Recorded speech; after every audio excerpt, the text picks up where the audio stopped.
Intermediate ఫలితాల మీద ఎట్టకేలకు ముఖ్యమంత్రి స్పందించారు. 20 మంది విద్యార్థుల ప్రాణాలు పోయిన తర్వాత ముఖ్యమంత్రి స్పందించారు. ప్రారంభంలోనే ముఖ్యమంత్రి స్పందించి ఉంటే విద్యార్థులకు భరోసా ఇచ్చి ఉంటే రీవెరిఫికేషన్ గురించి, రీకౌంటింగ్ గురించి, ఫెయిల్ అయిన 3 లక్షల మందికి ప్రభుత్వాందే బాధ్యత, ప్రభుత్వం ఆ పని చేస్తుంది అని చెప్పి ఉంటే 20 మంది పసి ప్రాణాలను ఈరోజు మనం కాపాడుకోగలిగి ఉండేవాళ్ళం. ఇప్పుడు ఈ పసి ప్రాణాల బలిదానానికి బాధ్యత ఎవరిది అనేది ప్రభుత్వం పరిశీలించుకోవాల్సిన అవసరం ఉంది. అయితే ఇంటర్మీడియట్ బోర్డు ఫలితాల విషయంలో సమీక్ష పేరుతో అసలు విషయాన్ని పక్కదారులు పట్టిస్తున్నారా అనిపిస్తున్నది. ఇప్పుడు చర్చ ఏమిటి? పరీక్షా విధానంలో మార్పుల గురించి ఆలోచిస్తున్నామంటున్నారు. పరీక్షలను థర్డ్ పార్టీకి అప్పజెప్పే విషయం పరిశీలిస్తున్నామంటున్నారు. దేశవ్యాప్తంగా వివిధ రాష్ట్రాల్లో పరీక్షలు ఎట్లా నిర్వహిస్తున్నారో అధ్యయనం చేస్తామని చెప్పేసి అంటున్నారు. అసలు సమస్య పరీక్షా విధానంలో వచ్చిందా? పరీక్షా విధానంలో కానీ పేపర్లు దిద్దటంలో కానీ వచ్చిన సమస్య కాదు ఇది. కానప్పుడు పరీక్షా విధానం గురించి థర్డ్ పార్టీకి అప్పచెప్పడం గురించి చర్చ ఎందుకు వస్తోంది? సమస్య అంతా గ్లోబరీనా చుట్టూ ఉన్నది. సమస్య సృష్టించింది గ్లోబరీనా అనే ప్రైవేటు సంస్థ అయినప్పుడు దాని గురించి చర్చించకుండా, దాని తప్పులు, దాని బాధ్యత గురించి చర్చించకుండా అసలు ఆ పేరే రాకుండా ఎందుకు డైవర్ట్ చేస్తున్నారు? ఆశ్చర్యకరంగా నిన్న ఇంత సమీక్ష చేసినటువంటి ప్రభుత్వం గ్లోబరీనా పేరు కూడా ఉచ్చరించలేదు. మరి గ్లోబరీనా కాకుండా ఇంకెవరిది బాధ్యత? పేపర్లు దిద్దడంలో తప్పు జరిగిందని ఎవరు అనట్లేరే. ఇప్పుడు పేపర్లు దిద్దడంలో జరిగిన సమస్య కాదు ఇది.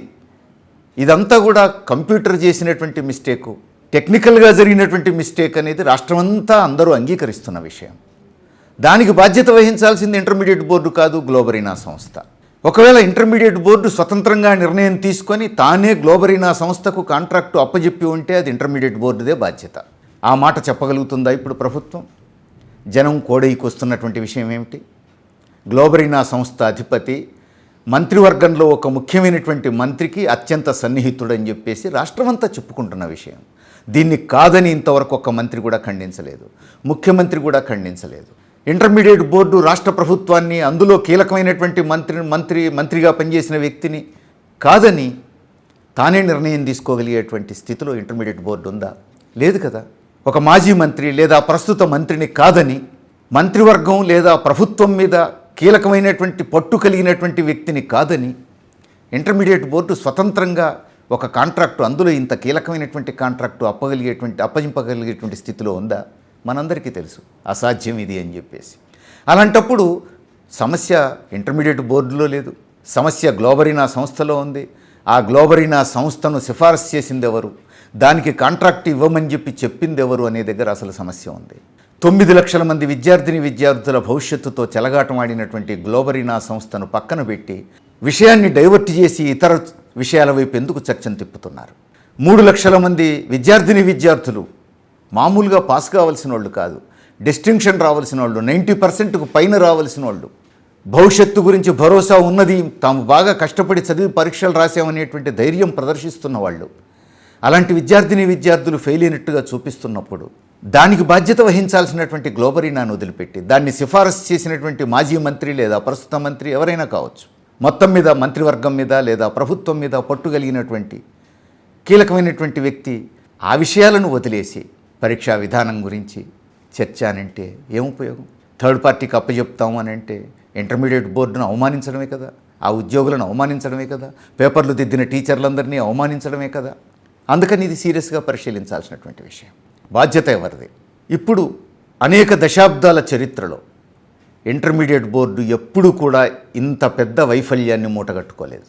ఇంటర్మీడియట్ బోర్డు స్వతంత్రంగా వ్యవహరించిన కాలంలో చిన్న తప్పులు చాలా సందర్భాల్లో జరిగి ఉండొచ్చు, చాలా డిపార్ట్మెంట్స్లో జరుగుతాయి, మానవ సహజం. కానీ ఇంత తీవ్రమైనటువంటి వైఫల్యాలు ఎప్పుడు ఇంటర్మీడియట్ బోర్డు స్వతంత్రంగా వ్యవహరించిన కాలంలో జరగలేదు. ప్రైవేటు పార్ట్నర్షిప్ లేని సందర్భంగా ఇలాంటి తీవ్రమైన వైఫల్యాలు జరగలేదు. ప్రైవేటు సంస్థకు అప్పగించిన తర్వాతనే ఇంత పెద్ద వైఫల్యం వచ్చింది. ఆ ప్రైవేటు సంస్థ కూడా ప్రభుత్వం మీద పట్టుగలిగినటువంటి కీలక వ్యక్తి సిఫారసుల ద్వారా వచ్చిన తర్వాతనే ఇంత పెద్ద వైఫల్యం జరిగింది. ఆ ప్రైవేట్ సంస్థ వైఫల్యానికి, ఆ ప్రైవేట్ సంస్థ అసమర్థతకు ఎవరిని బలి చేస్తున్నారు? ఇప్పుడు ఇది చాలా సీరియస్గా పరిశీలించాల్సినటువంటి విషయం. ఇంత సీరియస్ విషయాన్ని తేల్చడం కోసం త్రిసభ్య కమిటీని వేశామంటున్నారు. ఎవరున్నారు ఆ త్రిసభ్య కమిటీలో? ప్రభుత్వాన్ని ప్రశ్నించగలిగే ధైర్యం ఉందా ఆ త్రిసభ్య కమిటీకి? ప్రభుత్వంలో కీలకమైనటువంటి వ్యక్తుల పాత్ర గురించి చెప్పగలిగేటువంటి ధైర్యం ఉందా ఆ త్రిసభ్య కమిటీకి? ఆ త్రిసభ్య కమిటీని వేసిన తీరు చూస్తేనే సమస్యను జాగ్రత్తగా మూసేసేందుకు అవసరమైనటువంటి ప్రయత్నాలా అనేటువంటి అనుమానాలకు అవకాశం ఇస్తున్నారు. న్యాయ విచారణ జరిపించండి, సిట్టింగ్ జడ్జితో న్యాయ విచారణ జరిపించండి.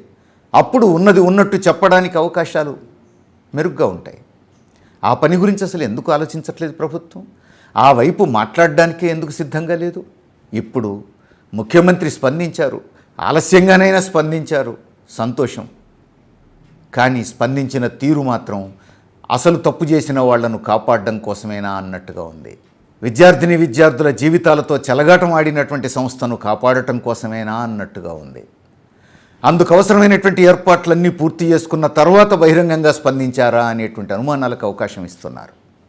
ఇప్పటికైనా ప్రభుత్వానికి చిత్తశుద్ధి ఉంటే సిట్టింగ్ జడ్జితో న్యాయ విచారణ జరిపించి వాస్తవాలను బయటికి తీయాల్సినటువంటి అవసరం ఉంది. ఏ ఒక్క విద్యార్థికి అన్యాయం జరగకుండా తక్షణం రీవెరిఫికేషను, రీకౌంటింగు చేయాల్సినటువంటి అవసరం ఉంది. అంతేకాదు, నిన్న ప్రకటించారు 3 లక్షల మంది ఫెయిల్ అయిన వాళ్లకు రీవెరిఫికేషను, రీకౌంటింగు ప్రభుత్వ బాధ్యతగా ఉచితంగా ప్రభుత్వమే చేస్తుంది అని. కానీ ఈ క్షణం వరకు కూడా వెబ్సైట్లు ఓపెన్ కావట్లేవు. జిల్లాల్లోనే కాదు, హైదరాబాద్ నడిబొడ్డున కూడా వెబ్సైట్ ఓపెన్ కావట్లేదు. వెబ్సైట్ ఓపెన్ కానప్పుడు మరి ఎట్లా మేము రీవెరిఫికేషన్ సంగతి ఏమిటి, రీకౌంటింగ్ సంగతి ఏమిటి అని చెప్పి అధికారులకు ఫోన్ చేసి అడిగితే ఏం చెప్తున్నారు? మీరు అప్లై చేసుకునేదే లేదు కదా, వెబ్సైట్ మీకెందుకు, మేమే ఉచితంగా చేస్తున్నాం కదా అని చెప్పేసి అంటున్నారు. సంతోషం, అప్లై చేసుకునే పని కూడా ఉండాల్సిన అవసరం లేదు, నిజం, అది కరెక్ట్. కానీ వెబ్సైట్ ఎందుకు ఓపెన్ కాదు? అది ఓపెన్ కావాలి కదా. రెండోది, మేమే చేస్తున్నామని మీరు అన్నారు, మీరు రీవెరిఫికేషన్ చేస్తున్నారా, రీకౌంటింగ్ చేస్తున్నారా? ఎట్లా తెలియాలి విద్యార్థులకు? మీరు రీకౌంటింగ్ చేసి అంతా బాగానే ఉందనంటే ఎట్లా నమ్మాలి?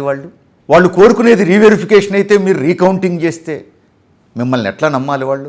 మీరు రీవెరిఫికేషన్ చేయకుండానే చేసామని చెప్పితే నమ్మకం ఏమిటి? ఆ మాత్రం నమ్మరా అని చెప్పేసి అనొచ్చు. నమ్మకం కోల్పోయారు కదా ఇప్పుడు నమ్మకం కోల్పోయారు. కోల్పోయినప్పుడు నమ్మకాన్ని పునరుద్ధరించుకోవాల్సిన బాధ్యత ప్రభుత్వాన్ని. పునరుద్ధరించుకోవాల్సి వచ్చినప్పుడు ఇంత చిన్న టెక్నికల్ విషయాన్ని కూడా ఎందుకు సరిదిద్దలేకపోతున్నారు? వెబ్సైట్ ఎందుకు ఓపెన్ కావట్లేదు? ఇంత జరిగిన తర్వాత కూడా వెబ్సైట్ ఎందుకు ఓపెన్ కావట్లేదు? అయినా గ్లోబరీనా మీద మీకు ఎందుకు సందేహం రావట్లేదు? ఇవన్నీ అనుమానం కలిగిస్తున్నటువంటి అంశాలు. ఖచ్చితంగా మరి స్కాన్డ్ పేపర్స్ ఇస్తారా విద్యార్థులకు? సరిపోల్చుకోవడానికి అవకాశం ఇస్తారా? దాని విషయంలో ఇంతవరకు ఏమీ చెప్పలేదు. 2 రోజులు ఎక్స్టెండ్ చేసామంటున్నారు, ఇంకా 2 రోజులు ఉంది. మరి ఈ 2 రోజుల్లోనైనా వెబ్సైట్ ఓపెన్ అవుతుందా? వాళ్ళు వెరిఫై చేసుకోవడానికి అవకాశం వస్తుందా? విద్యార్థులకు పూర్తి విశ్వాసం కలిగే విధంగా చేస్తారా? పారదర్శకత ప్రదర్శిస్తారా? లేకపోతే మసిబూసి మారేడుకాయ చేసి మోసం చేస్తారా? ఈ అనుమానాలన్నీ మేము అడుగుతున్నాయి కాదు. ఈ అనుమానాలన్నీ విద్యార్థులకు వారి తల్లిదండ్రులకు వస్తున్నాయి. విద్యార్థుల జీవితాల పట్ల వాళ్ళు కలలు కన్నారు, తమ పిల్లల జీవితాల పట్ల తల్లిదండ్రులు కలలు కన్నారు. 9 లక్షల కుటుంబాల కలలు చేసేటువంటి బాధ్యతారహితమైనటువంటి వైఖరి ప్రభుత్వాన్ని కాకూడదు. ప్రభుత్వం ఇప్పుడు అట్లా వ్యవహరిస్తున్నదనేదే అందరి ప్రశ్న, అందరి విమర్శ. ఇప్పటికైనా ప్రభుత్వం బాధ్యతగా వ్యవహరించాలి, అనుమానాలకు అవకాశం లేకుండా పారదర్శకంగా వ్యవహరించాలి, తప్పులకు నష్టాలకు బాధ్యత వహించాలి. ఈ తప్పులకు కారణమైనటువంటి ఆ ప్రైవేట్ సంస్థ సంగతి తేల్చాల్సినటువంటి బాధ్యత కూడా ప్రభుత్వం మీదనే ఉన్నది. సమస్యను పక్కదారులు పట్టించడం ఆపి పారదర్శకంగా వ్యవహరించాలి.